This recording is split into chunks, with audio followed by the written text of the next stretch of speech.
Sadaret Müsteşarı Tevfik Paşa. Buyurun hünkârım. Hamdolsun kolera belasından kurtulduk. Talebeler de iyileşiyor hünkârım. İngilizlerin işin içinde oldukları ortaya çıktı. Bizi bu işle suçlayan gazeteler ne diyor? Hünkârım, gazetelerde İngilizlerin kolera salgınıyla alakalı oldukları vesikasıyla ortaya çıkmasına rağmen zırvalarına devam ediyorlar. Ederler, ederler. Yalanın maliyeti yok. Siz bu haberleri yapmakta ısrar eden muhabirleri tespit ediniz. Bir hal çaresine bakacağız. Emredersiniz. Nazarı dikkatimi çeken bazı meseleler var. Rumeli tren yolunun üzerinde Bakırköy'e giderken derme çatma kulübeler varmış. Payitahtın o hoş çehresini bozan şeyler. Bu şehir, dedem Hazreti Fatih'in ölmek üzereyken katilinin elinden aldığı bir kız çocuğu gibidir. Bu çocuğu Osmanlı büyüttü, süsledi. İnancımız şehrimizden ayrı değildir paşalar. Biz camileri boşa süslemedik. Çeşmelere ilahi kelamı boşa yazmadık. İstanbul, İslam şehridir. Müslümanın vazifesidir yolda yürürken gördüğü bir taşı kaldırmak. Bir dikeni yol kenarına atmak. O halde biz bu şehre bunları mı yakıştırırız? Hünkârım, hemen emir verelim. Mevzu bahis mıntıkalar tertiplensin. Başka bir havadis. Servi ağaçları hastalanmış. Nefesimiz kesilir paşalar. Ben dünyanın her yerinden ağaçlar, çiçekler getiririm. İstanbul'un iklimine müsait midir diye. Lakin İstanbul olan servilerimiz hasta. İstanbul'un ağacı hasta. Hemşeriniz hasta. Tevfik Paşa, Ziraat Mektebi talebelerini bu işle vazifelendiriniz. Payitahttaki her bir ağaçla hususi olarak alakadar olsunlar. Bu hususta ne lüzumluysa yapılsın. Bizzat bahçedeki ağaçların vaziyetiyle ben alakadar olacağım. Emredersiniz hünkârım. Tevfik Paşa ile evlendirecekmiş beni. Bu harika bir haber. Bidar Sultan'a minnettar olmalısın Firuze. Bidar Sultan bunu iyilik olsun diye yapmıyor. Beni şehzadeden uzaklaştırmak için yapıyor. Firuze, senin Şehzade Abdülkadir'le bir geleceğin olamaz. Tevfik Paşa ile evlenmelisin. Bu senin için büyük bir lütuf. Belki tanışınca fikrin değişir. Değişmez. Lakin usullerini bulsun diye görüşeceğim onunla. Sonra da gidip Bidar Sultan'a istemediğimi söyleyeceğim. Ya seni dinlemez de ısrar ederse? Bidar Sultan ne kadar mani olmaya çalışırsa çalışsın, Şehzade Abdülkadir'le evleneceğim ben. Sultan olacağım. Firuze Sultan.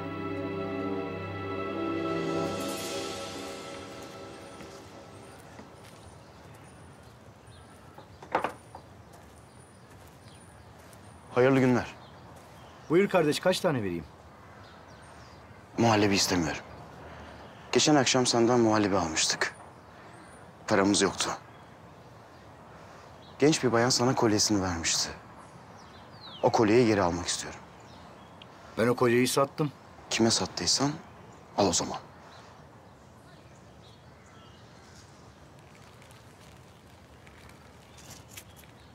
Bu fazlasıyla yeter.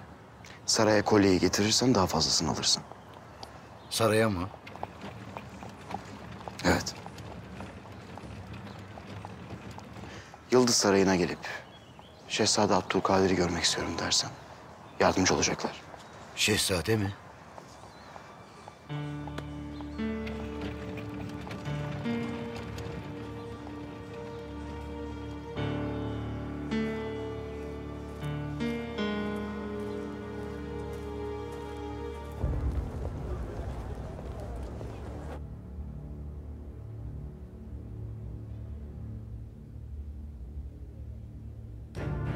Abdülhamit ile petrol savaşımız bitti. Biz kaybettik. Şimdi yeni bir harp başlatacağız. Hiç bitmeyecek bir harp.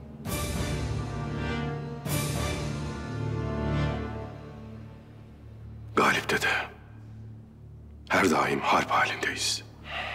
Belim bükülür, gücüm tükenir diye korkarım. Ben de öyle.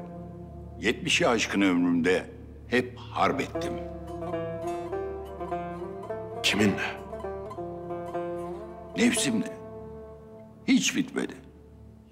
Hiç de belim bükülmedi. Bir sırrı var mıdır? Vardır.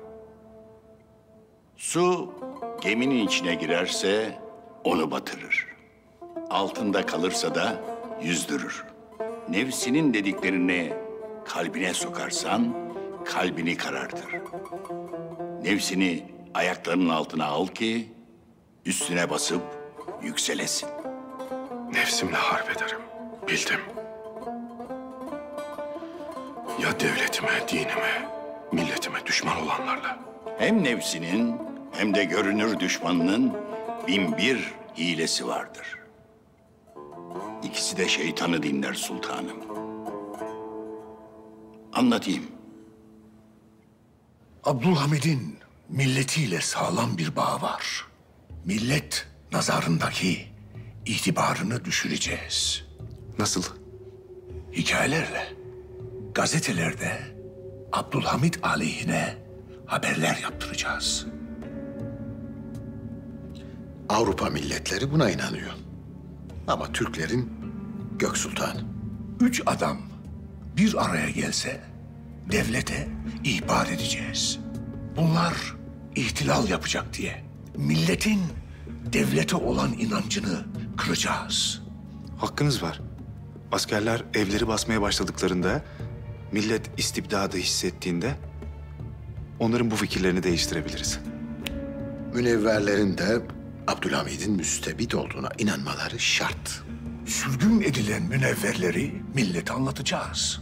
Vatanperver oldukları için sürgün edildiler. Millet bunu bilmeli. Münevverler muhalif yazılar yazacaklar. Sonrası tabii ki sürgün. Abdülhamid memlekette vatanperver bırakmadı. Artık dur de. Gençler de Abdülhamid'den soğuyacak. Bu gençler memurların içine sızacaklar. Sonra da askerlerin. Askerlerin içinde hali hazırda bir muhalefet oluşmuş durumda. Paşalık rütbesine çıkana kadar gizlenecekler. Gün gelecek, Abdülhamit'e karşı isyan eden askerlerin karşısına çıkabilecek bu millette tek bir fert bile kalmayacak. Şeytanın sadece bir oyunu yok. Hilesinin sınırı yok. Sizi milletinizden uzaklaştırmaya çalışacaklar. Milletin aklıyla oynayacaklar. Nasıl mani olayım?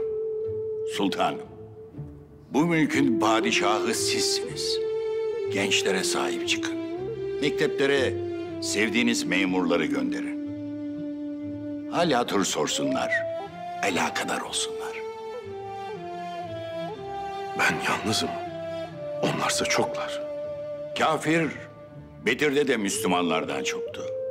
Hazreti Ali Efendimiz gibi Zülfikar'ı sallamadıkça galip gelemezsiniz. Her cihetten saldıracaklar. Onlar çok. Lakin Allah bizimledir.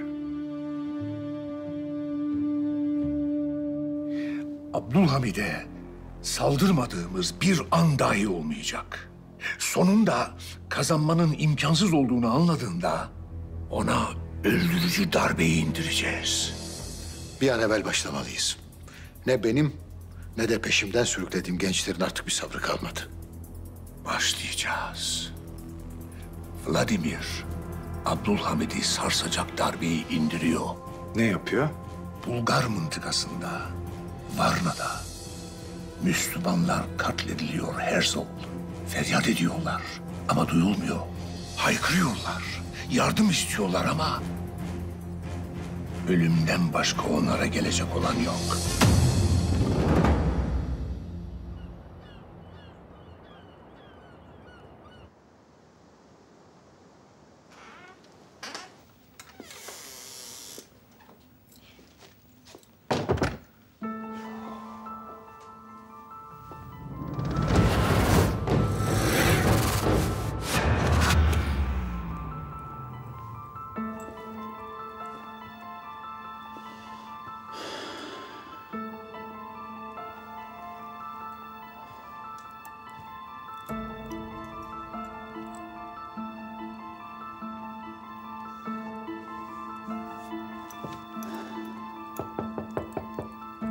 Gel. Paşam, Evet. Varna valimizden bir malumat aldık. Mevzu mühimmiş. Hemen geliyorum.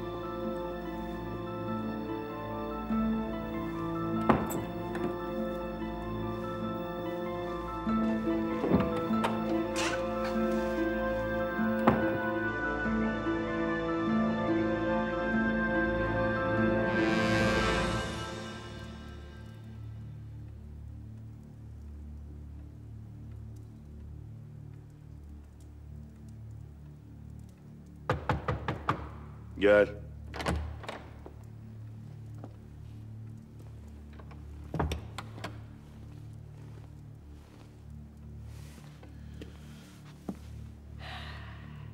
Geçmiş olsun paşa.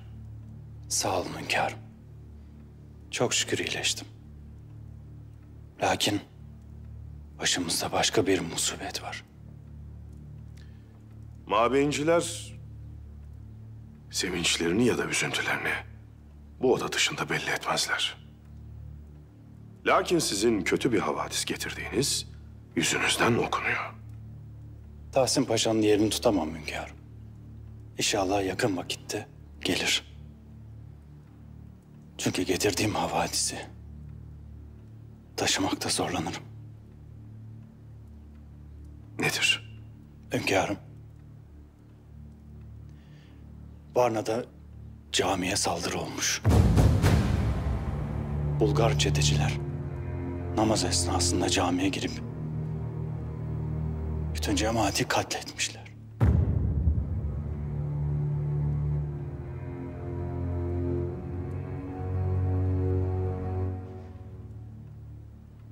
Çoluk çocuk da camideymiş.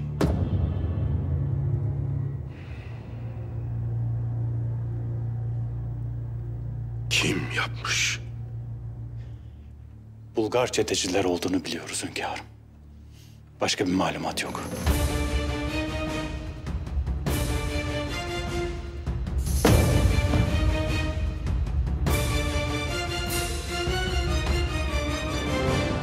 Bay Parvus, bağışlayın ama mağdur olanlar Müslümanlar. Bulgarlar Müslümanları öldürürken nasıl kazanmayı bekliyorsunuz? Daha önce Avrupa basınında Bulgar çeteleri suçlayan haberler çıktı.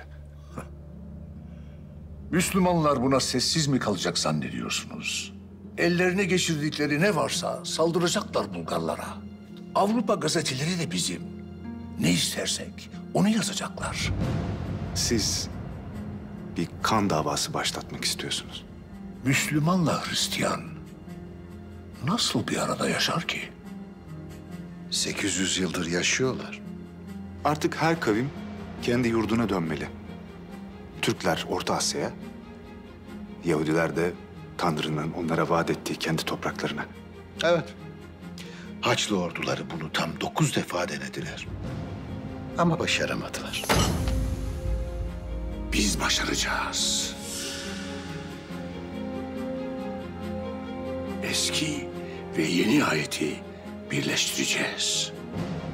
Tanrı kendi krallığını temsil eden insanlara imtiyaz vermiştir. Ve İsrail devleti İncil'deki kıyamet vaktinin habercisi olacak.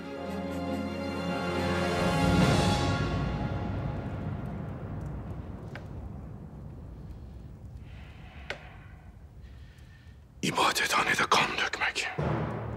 Kalleş utanır bu kalleşliğinden paşa. Çoluk çocuktan, ibadetindeki köylüden ne isterler hünkârım? Bunların düşmanlığı kime? İslam'a. Düşünürler ki Müslümanları öldürürsek İslam biter. Bilmezler ki dağ taş İslam'dır. Uçan kuş İslam'dır. Bilmezler ki alem İslam'dır. Dönen kainat İslam'dır.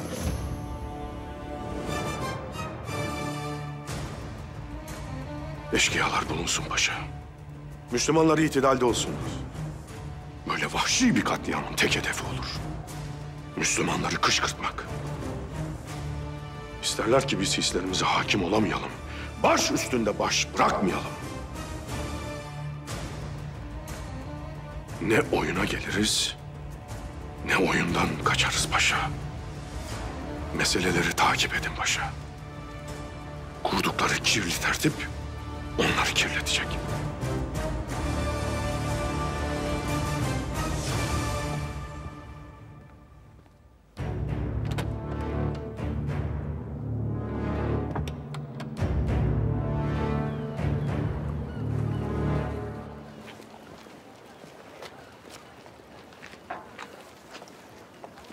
Neredesin Hatice?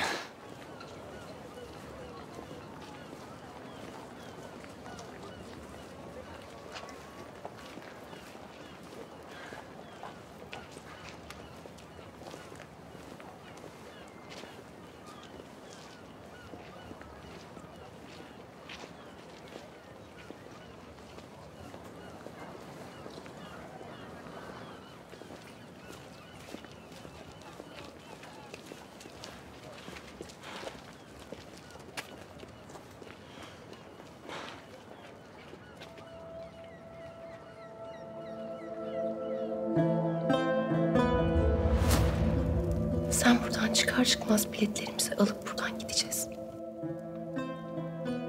Aklımda birkaç yer var. Biraz uzak ama bilmem sen ne düşünürsün. Hatice, senle dünyanın öbür ucuna bile gelirim ben.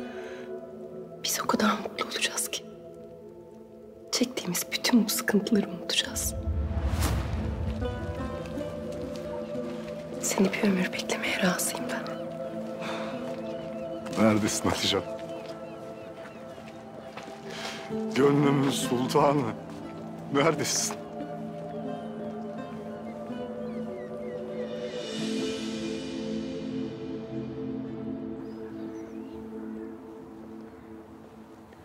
Bidar Sultan güzel olduğunuzu söylemişti. Lakin itiraf edeyim, bu kadarını beklemiyordum. İltifat ediyorsunuz. Az bile söylüyorum. Bidar Sultan bizi birbirimize münasip görmüş. Onun bu lütfu karşısında bana düşen vazife sizi izdivacımız boyunca mutlu etmektir. Firuze ablam bu paşayla mı evlenecek? Sence yakışıklı mı? Evet sultanım. Bence birbirlerine yakıştılar. Şadiye, ne yapıyorsun burada? Firuze ablama bakıyorum.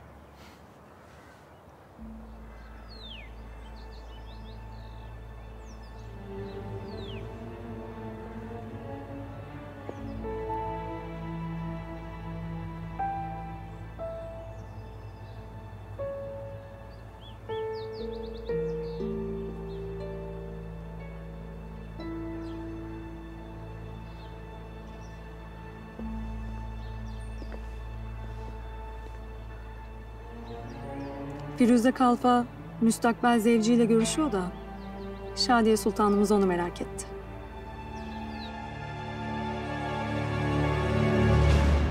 Harp çetinleşti Murat Efendi. Bugüne kadar bizden istedikleri petrolümüzdü. Ayak oyunlarıyla bunu alamayacaklarını anlayınca harbin en ahlaksızını, en rezilini başlattılar. Ne oldu hünkârım? Varna'da camide Müslümanlar katledilmiş. Gayeleri zaten belli hünkârım.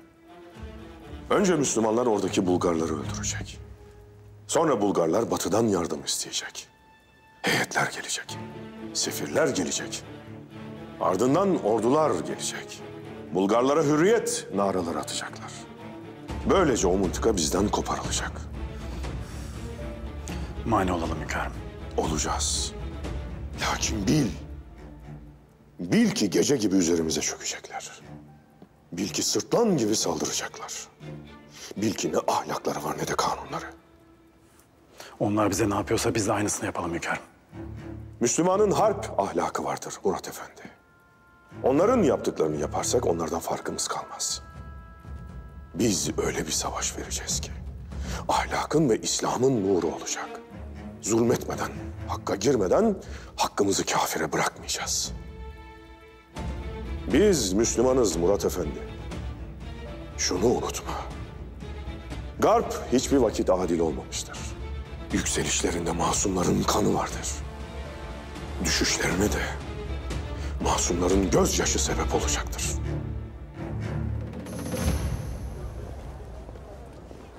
Yakında Müslümanlar da Bulgar çeteleriyle çatışmaya başlarlar. Bizden arzunuz nedir? Müslümanlar saldırmaya başladığında Rus İmparatorluğu Ortodoks kardeşlerinin hamiliğini yapacaklar. Bu Osmanlı'nın iç meselesi. Bulgar Prensi Ferdinand resmi bir talepte bulunmadıkça biz nasıl müdahil olacağız? Sultan Abdülhamit de bu talebin yapılmasına izin vermez. Rusya'dan bağımsız bir heyet çağıracaksınız. Bulgar köylerinde zulüm gören Ortodokslarla alakalı bir rapor hazırlanacak. Bulgar prensini de bu rapor üzerine siz cesaretlendireceksiniz. Nasıl?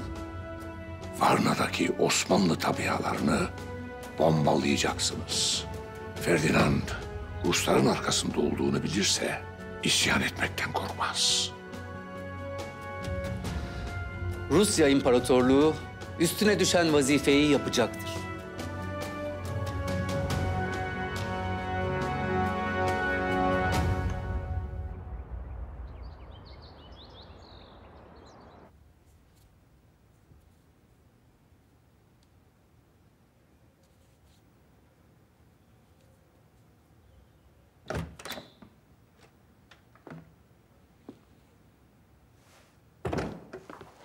Şehzadem, sizi burada görmeyi beklemiyordum. Beni şaşırttınız. Sen de beni şaşırttın. Evlenme niyetin olduğunu bilmiyordum. Şehzadem, benim öyle bir niyetim yoktu. Sizi konuşurken gördüm. Halinden gayet memnun görünüyordun. Ben saygısızlık olmasın diye...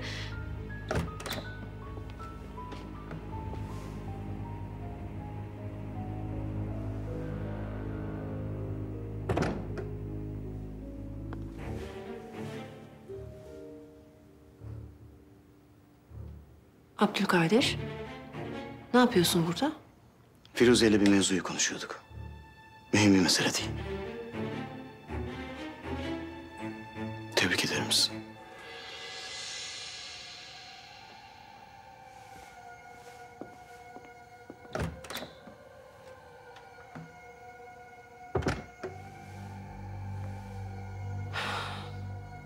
Evleneceğini mi söyledin Abdülkadir'e? Hayır, ben bir şey söylemedim. Bizi konuşurken görmüş. İsabet olmuş. Firuze, paşamız da seni çok beğenmiş. Derhal evlenmek istiyor. Sultanım, belli ki çok iyi biri. Lakin ben kendisiyle evlenmek istemiyorum. Neden? Böyle hayırlı bir kısmeti istemeyişinin sebebi nedir Firuze? Sultanım, evlilik için muhabbet lazım gelmez mi? Benim kendisinde gönlüm yok. Senin gönlün kimde? Şehzademizde mi?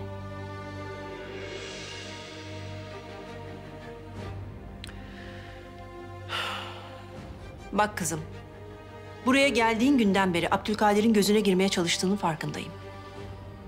Lakin seni burada tutmamın tek sebebi Şadiye Sultan'ın hatrıdır.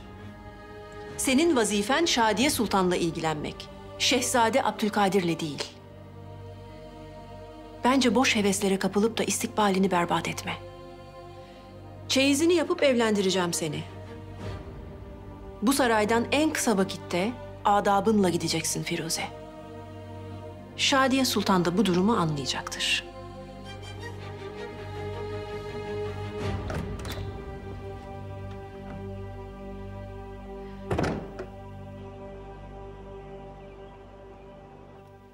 Cami baskınları sırasında 156 Müslüman katledilmiş.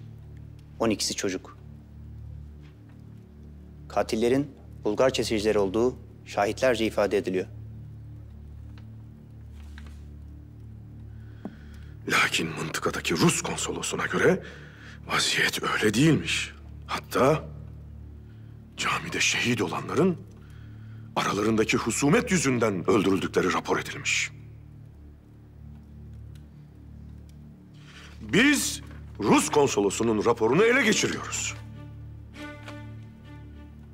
Lakin mıntıkadaki valimizin bize edecek iki kelamı yok. Neden Rus konsolosu bizim valimizden önce gidiyor camiye? Sadrazam Paşa, valilerimizle aramızda husumet mi vardır?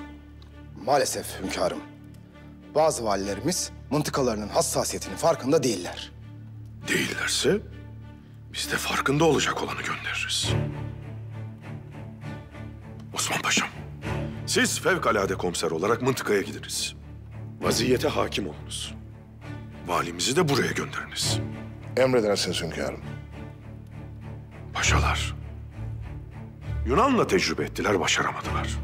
Şimdi Bulgarları kışkırtıp bir harp çıkarmak isterler. Hedefleri büyük bir Balkan harbidir. Bu harp çıktığı vakit anlayın ki Balkanlar yıkılmıştır. Kazansak bile mi? Kazansak bile. Balkan milletlerini Osmanlı 500 yıldır bir arada tutar. Balkanlar barut fıçısıdır. Tek kıvılcım orayı öyle bir yakar ki o ateş 100 yıl sönmez. Balkanlardaki valilerimiz, memurlarımız uyanık olsunlar. Osmanlı askeri o milletlere kurşun sıkacak vaziyete gelmesin. Dedem Hazreti Fatih'in o mıntıkaya verdiği fermandan beri Osmanlı onların dinlerini, kiliselerini korur. Korumaya da devam edecektir. Lakin şimdi yapılmak istenen bizim Bulgar'a, Yunan'a, Sırp'a, Makedon'a sırt çevirmemizdir. Eğer sırt çevirirseniz hançeri sırtınızdan yersiniz. Hünkârım, orada Boşnak Müslümanlar da var. Batı bilmez mi ki bizim onlarla bağımız çelikten bir iptir, kopmaz. Bosna Sarayı, Mostar, Yenipazar, Senice. Araya bir Sırp ve Bulgar devletinin girdiğini düşünün. Ne onlar size koşabiliyor ne de siz onlara. Üsküp payitahta Kars'tan daha yakındır. Lakin yaralandım diyene yardım götürmeye gücümüz yetmez. Arada bunca devlet olursa.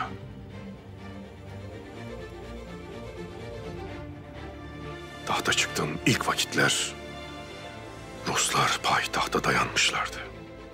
Bizden Bosna'yı savaş tazminatı olarak isterlerdi. Bosnalılar ne demişti bilir misiniz? Biz toplayalım verelim o paraları. Ama bizi bırakmayın.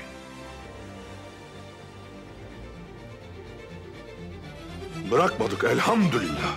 Elhamdülillah. Bu coğrafyayı Sarı Saltuk gaziler, Murat Hüdavendigarlar İslam toprağı yaptı. Paşalar, tarih bu topraklar Sultan Abdülhamit devrinde elden çıktı diye yazmayacak inşallah. Ben yaşadığım sürece böyle bir şey olmayacak.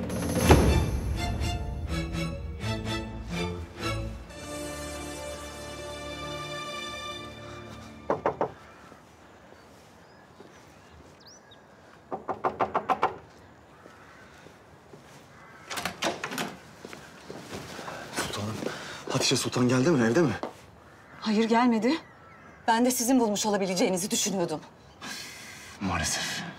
Gidebileceği her yere baktım, limana baktım lakin yok. Sultanım, bakın eğer buradaysa, döndüyse ve benden saklıyorsanız ne olur söyleyin, kendisiyle konuşmam lazım. Halam olmadığını söyledi ya. Hem olsaydı bile artık sizin ablamla konuşacak bir şeyiniz yok. Daha ne kadar zarar vermeyi düşünüyordunuz? Ölüyordu sizin yüzünüzden. Şimdi de kayıp. Kim bilir nerede şu an, ne yapıyor?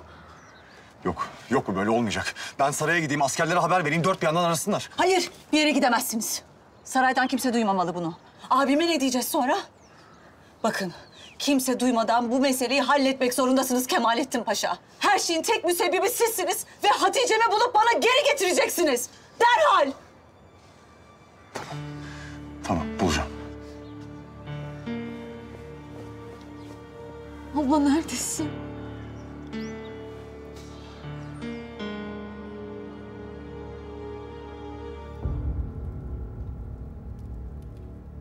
Rusya'daki Ortodoksları çok üzen haberler geldi bize.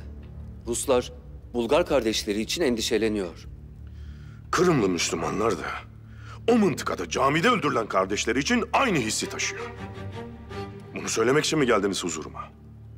Rus çarı Ortodoksların hamisi olarak Varna'ya hadiseleri tetkik ettirmek için bir heyet göndermek istiyor. Orada yaşayan Bulgarlar için endişeliyiz. Biz de endişeliyiz. Onlar bizim tebaamız. Sizin tebaanız arasında ayrım yaptığınızı düşünüyoruz Hünkâr Hazretleri. Bizse diğer devletlerin tebaamız arasında ayrım yaptığını düşünüyoruz. Mesela Amerikalılar Ermenilerle alakalı. Fransızlar da öyle.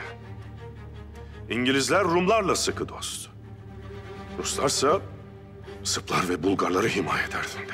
Avusturya'yı unutmayalım. Söylesenize, gayeniz nedir?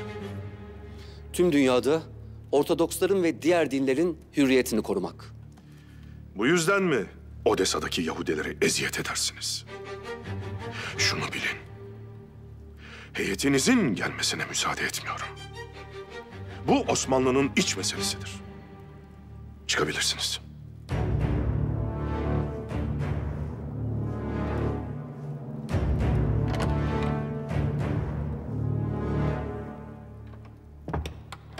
Hünkârım, gitmelerine neden izin vermedik?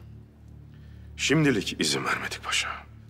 Sefir de çok iyi biliyor ki Mithat Paşa sadrazamken imzalanan Berlin Anlaşması'nda böyle bir vaziyet ortaya çıkarsa Ruslar müsaadem olmadan da o mıntıkaya bir tetkik heyeti gönderebilirler. Maalesef devletimiz geçmişte böyle bir şeye imza atmış. Geri gelecektir. Zannımca heyetin mıntıkaya gitmesi iyi olacaktır. Neden? Hadiseleri müşahede edip hakikati görürler. Bulgarların Müslümanları nasıl öldürdüklerini anlarlar. Niyetleri hakikati öğrenmek değil ki paşa. Bunu zaten biliyorlar. Peki niyetleri nedir hünkârım? Bulgarlara biz sizin haminiziz. Size bir şey olursa biz buradayız. Osmanlı'dan korkmayın. Ayaklanın. Bakın işte en ufak meselede yanınızdayız diyecekler. Ve Bulgarlar da arka bulacak. Öyle. Lakin biz o heyetin gitmesine mani olacağız.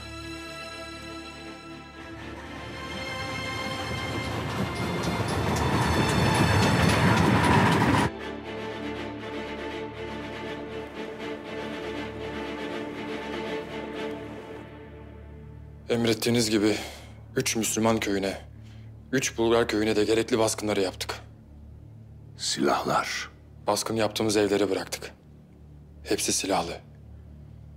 Yakında Varna'daki kan kokusu tüm payitahtı saracak. Bravo Vladimir. Bravo. Bulgarların ayaklanması için yeterli mi? Ferdinand ayaklanmaya müsaade etmez. Bulgaristan Prensi ve Doğu Rumeli valisi unvanını ona Abdülhamit verdi. Abdülhamit'ten korkar.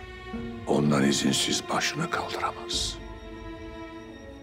Ancak Ruslardan bir teminat alırsa o zaman işler değişir. Ruslar yardım edecek mi? Varna'daki Osmanlı tabialarını bombalamak için bizden haber bekliyorlar. Tabiaların yerini nasıl öğreneceğiz? Bizzat Abdülhamit'ten ben öğreneceğim.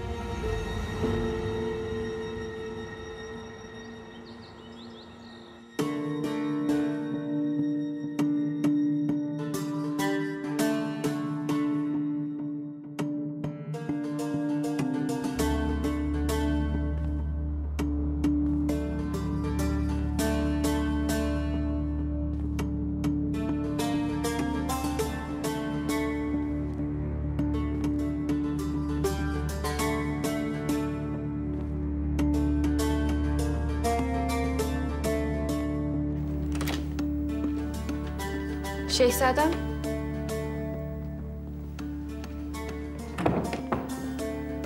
Şehzadem.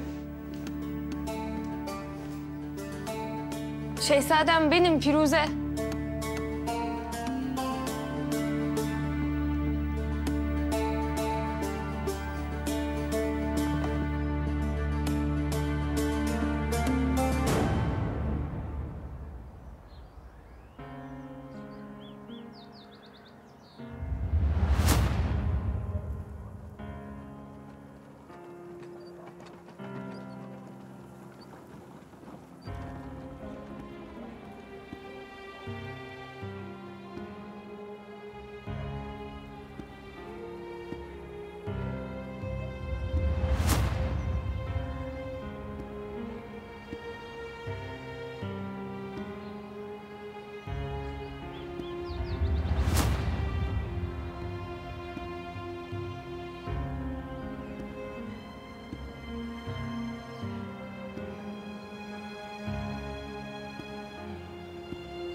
Buyurun.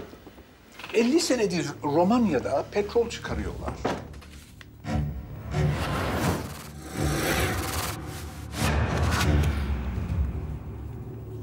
Amerikan ve İngiliz şirketleri o petrol için uzun vakit savaş yaptılar. Amerikan şirketleri kazandı.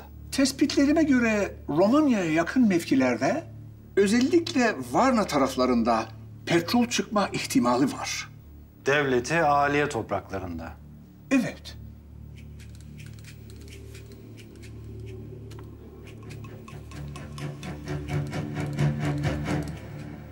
Buyurun.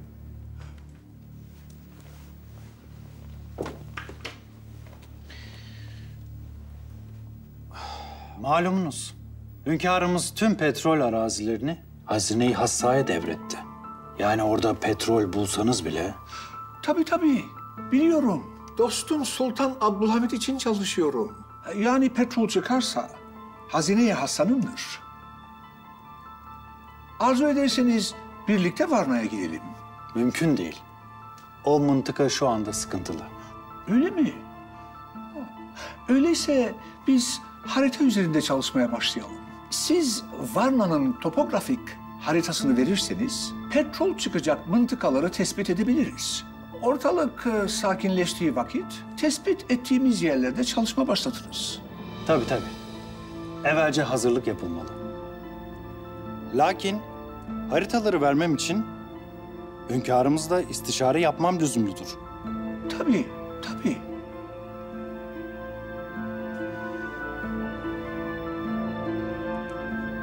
Pusulayı bulamadılar herhalde. Bulsalardı bizi kurtarırlardı değil mi? Olmaları için dua edelim. Bizi ne zaman bırakırlar baba? Bilmiyorum çocuğum. Kaçamaz mıyız? Ben bir kez denedim, olmadı. Şimdi aynı sıkıntının içine atamam sizi.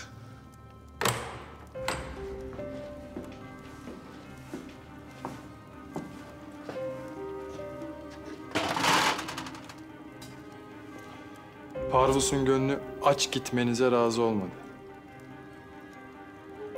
Yiyin hadi.